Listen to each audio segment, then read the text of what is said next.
Hello everybody, this is Mateo, here for the finale of Let's Play Pokemon Crystal, the 251 run. We are back at the Tin Tower after having caught Suicune, as well as the other two legendary beasts, and upon doing that, this guy will give you the Rainbow Wing and open up the way to the final legendary Pokemon, Ho-Oh. So we have a bit of a tower dungeon to solve first, and it's kind of neat. They have these really weird jumpy platforms. They kind of work like the ledges, but it's a neat thing, although it's gotta be really frightening how you're just kind of like jumping over holes in the ground and could possibly just fall off and die. All this for a legendary Pokemon though, so it will certainly be worth it. There's also no chance for you to fall, so I mean, definitely worth it, except it is kind of a maze. You just gotta figure it out by process of elimination, especially since we can't see the whole maze. It would really help if we could, but, you know, we can't, so yeah, that's a thing. But yes, here we are at the finale. Like half a year since we started this project, and in that half of a year, only 46 videos. So that's basically a video every, what, 3-4 days? Yeah, kind of really bad. Actually, yeah, I think I started this towards, like, November-ish, and now it's June. So, yeah, this has been a really long time coming. It's definitely the most real time that's been put into a project on my channel, that's for sure, although it's not my longest project. I think that honor might go to my first, Pokemon Crystal playthrough that I really don't suggest watching because the audio is like really bad in that, like it's ear destroy-y, and yet I still want to keep it on there just because it's a part of my history, you know? But, you know, whatever. This has gone a heck of a lot better than the original, that's for sure, and I'm really proud of how this one came out. The only thing that I would change about it, if anything, would be the upload schedule for it, because seriously, that was kind of really bad. But I mean, you know, school and all, it's just a thing that's gotta be done, and if I could solve this maze, that would be great. There are also Rattata walking around, because, you know, we certainly haven't seen a Rattata by now. Certainly not. It's not like we haven't caught all the other Pokemon in the game. All 249 of them. No, certainly not. Okay, here we go. That is by far the most difficult floor in the dungeon. So after you solve that, you're pretty much scot-free, and it's not like there's really any danger when going through here. I mean, it's just the annoyance of random battles. There's no trainer battles, the wild battles aren't even difficult, I mean, they're just Rattata. So I mean, as soon as you get through that floor, and there's really no risk of, like, losing and having to start it all over again, unless your battery dies or something, in which case, oh god, sucks to be you. Okay, so next we're being introduced to these teleporty platforms. Yup. With Silph closed, we thought, like, oh hey, they're not gonna have teleporty platforms in this game, thank god. Nope, for whatever reason, ancient technology is better than our current technology, and they actually have teleporty platforms, and we've got to use those and grab an HP up that we won't use whatsoever, and teleport all over the place. And like seriously, this tower was built centuries ago, and yet they had the technology to make teleporty platforms. Also, why am I saying teleporty, like every single time? If anything, teleport or teleporter. Alright, we are now finally here at the very top of the tower, and there waits the legendary Pokemon Ho-Oh. So I really do suggest you save. It is a fire flying type, so obviously the best choice for this battle is of course Heracross. Although I have a reason for using Heracross, all of my Pokemon are so strong at this point that I'm going to be using Mega Horn against it, so it's 4 times resisted and it'll take out like a third of its health maybe. I really like, oh, it's level 60, it's not actually that bad, wow. Okay, so I underplayed its strength a little bit, but again, I mean, it's Pokemon Crystal, like all the Pokemon were underleveled in this game. But I mean, level 60 Pokemon, that's pretty good, and its Gust, its attack stat isn't the best, I mean, it's a legendary Pokemon, so it's still pretty good. But I mean, Gust isn't going to do too much. I mean, a Gust from something slightly better would have, like, killed Heracross. Yeah, sure, we're gonna go with that explanation. But here we have Ho-Oh, and I really, really like Ho-Oh's sprite in this game. At least from this side. I don't actually know what it looks like from the back. But I mean, just like how its tail looks and everything, it looks really neat. Okay, Pokemon, yes.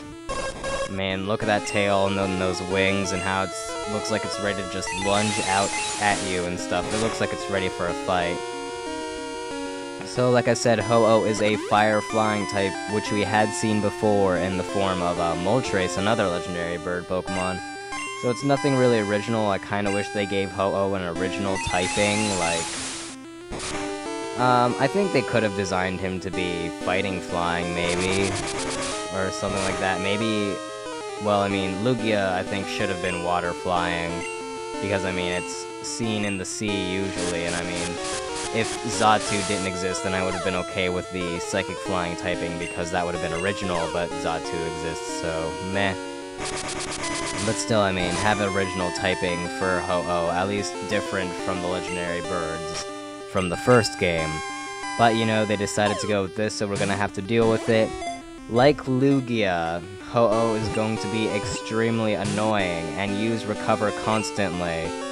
So, although I still don't suggest using the Master Ball on either two of these, it's going to be a bit of a pain, and if you really want to use your Master Ball against it, I just constantly used Ultra Balls and eventually got it. Which, there we go, we finally cut it out, because although that didn't take as long as Lugia, it still took quite a while. And again, most of the battle was just it recovering, me using Nightshade like twice, and then me throwing some Ultra Balls, then it recovers, and then rinse and repeat, so you're really not missing much there. Over all of the Pokemon, I really suggest you use the Master Ball against one of the two roaming legendaries. Raikou would probably be the better one because, I mean, he's better overall and he's faster, so he has more of a chance of going first and then fleeing, or going first and then using Roar or whatever. So, one of the two roamers you should use the Master Ball on. Anyways, I should probably explain what's going on here. This was an event that, from what I understand, was only released in the Japanese games, which kind of sucks, where you do something involving a cell phone, I think, and that would put a GS ball in the game that you could get. You have to give that GS ball to Kurt, and then after you wait a day, you come back to Kurt, and he will be like, oh, hey, I examined your GS ball, and then this will all happen. And you can go and get the legendary event Pokemon Celebi, and this is the only way that you can get it. Now, both because I am in the USA, as well as the fact that that event ended like 17 years ago or something ridiculous like that, I just used a GameShark code in order to have Kurt be holding the GS ball. And you can find that code in several places online. It's really not difficult to find. I just wanted to use the GS ball code so I could actually show how the event would have gone, rather than just like use a find Celebi in the wild code or something like that. Also, I finally got that fastball after I had Kurt start making it by like part 5 or something. 40 parts later, I finally got the fastball that I deserved. Anyways, I'm just gonna use the Master Ball against Celebi because it is the event Pokemon and there's really nothing else to use it on. I mean, this is the last Pokemon we have to catch, so that's my decision. I still say use it on Raikou or Entei, one of the two. Maybe on Lugia or Ho-Oh if you happen to catch the two roamers and one of them is really giving you trouble. But I mean, you can soft reset to try against Lugia and Ho-Oh again if all your Pokemon faint or if you run out of Pokeballs or something. Finding the roamers is a bit more of a pain. Yep, that's right, Professor Oak, a perfect Pokedex. Thanks a lot. Oh, hey, somebody finally took Bulbasaur. That's good. Just now noticed that.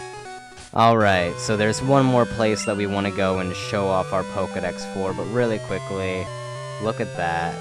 All of those Pokeballs. 46 parts, and we finally caught them all. But we still have one more place that we want to go and show our Pokédex off to. It's the same place as you would in the last game. Want to go to Celadon City. There are some people in the mansion there that might also be interested in this perfect Pokédex. So if we could just go to them and show it off, we might get a little something. It certainly won't be a shiny charm or anything like that. I mean, that didn't exist back then. Although that is a really awesome prize for completing the Pokédex. Like, having an item that makes shinies a heck of a lot more likely, it's pretty neat. So we get the same fanfare a second time, and then he will show us the diploma, which if you have the Game Boy Color printer thing, you can print that out and show it off to your friends. Now, although I didn't have one of those, partially because I never did, I never even had a Game Boy Color. I started with the Game Boy Advance, honestly. The big purple one, not the Game Boy Advance SP even. So, not only did I not have that printer thing, but this is also emulated. So it's not like I could really print it off. However, since this is emulated, I was able to take a screenshot of it and then just use my regular printer to print off a diploma of it. And although I didn't print off this diploma, I still have the original one. Of course, we have one last Pokemon battle as we head over to Mount Silver. And of course, it's a Rattata, the very first Pokemon that you can find in your journey, now making the very last. Well, not the very last, but, well, I mean, it's the very last to be shown. All the other random battles that we might encounter in Mount Silver, I'm pretty sure I cut them all out. Anyways, like I was saying, I still have the original diploma hanging on my wall. I didn't print out a new one just because, I mean, it's the same diploma, so, you know, whatever. But yep, that's still up there. If you check one of the vlog videos, I think you'll be able to see it. It is actually up there. So yeah. Anyways, here we are in Mount Silver, a rather short dungeon. But our final challenge awaits us within this place. If you don't remember, it's been a short while. We actually got all 8 gym badges in Kanto in order to gain access to this place. So surely there's something waiting for us here. And well, we're gonna go find out what it is. And that's our final thing of business. After that, nothing else will need to be done. Could surf there, but you don't actually need any HMs to get through this place, which I really like about this version of Mount Silver. I didn't like the remake, Heart Gold Soul Silver, although I haven't played through it, I've seen it, and how they require you to have rock climb and stuff, I'm not really a big fan. I mean, other than Flash, you don't need anything. But anyways, here waiting for us is Pokemon Trainer Red, the original champion of the Kanto region. He starts off with a Pikachu at level 81 with Thunder, so cross your fingers for misses here. He also has Charm, and that's about all the attacks I know he has. He has 2 others though, but yeah, we're just praying for Thunder misses. We got 2 of them, although the 3rd one does hit. Ariados should be able to live 1, and Nightshade for the feint. So yeah, fighting against the original champion of the first game. Basically against yourself, if you, well, not really, but I mean, meh. Okay, next up we have Snorlax. I'm going to try to have all 6 Pokemon participate in this fight. So for Snorlax, Heracross shall take the battle, because he does have the fighting type moves and the fighting type stab. Although his fighting type move is reversal, so it won't be doing too much for now. Snorlax is such a tank that it'll definitely live a lot of them, and then do a ton of damage to Heracross, which will in turn power up his reversals. Although that paralysis is not helpful. Okay, so he'll get another body slam off, and as long as he doesn't crit, Heracross will barely live, and as long as he doesn't get Parahaxed, that should be enough power to now feint the Snorlax. For those of you who don't know, Reversal gets more and more powerful the less health the user has. So if they have only 1 HP remaining, they're going to do a ton of damage with that attack. It's kind of like Endeavor, although it doesn't, like, stop at a certain number. It just keeps on... It just has however much power. Next up, he's gonna send out Venusaur, and I accidentally clicked Ember. Okay, that's slightly bad, but I mean, it'll still do quite a bit considering it's super effective. And he's charging up a Solar Beam. Although Houndoom resists that, that's still kind of really bad.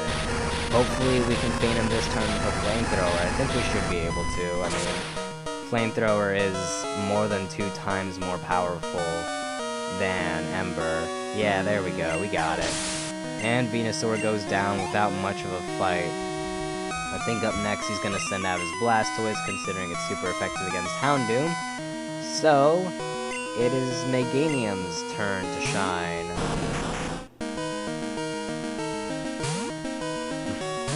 My starter, my very first Pokemon that I caught, and yet it's also probably no, it's like the 2nd or 3rd lowest level on my team.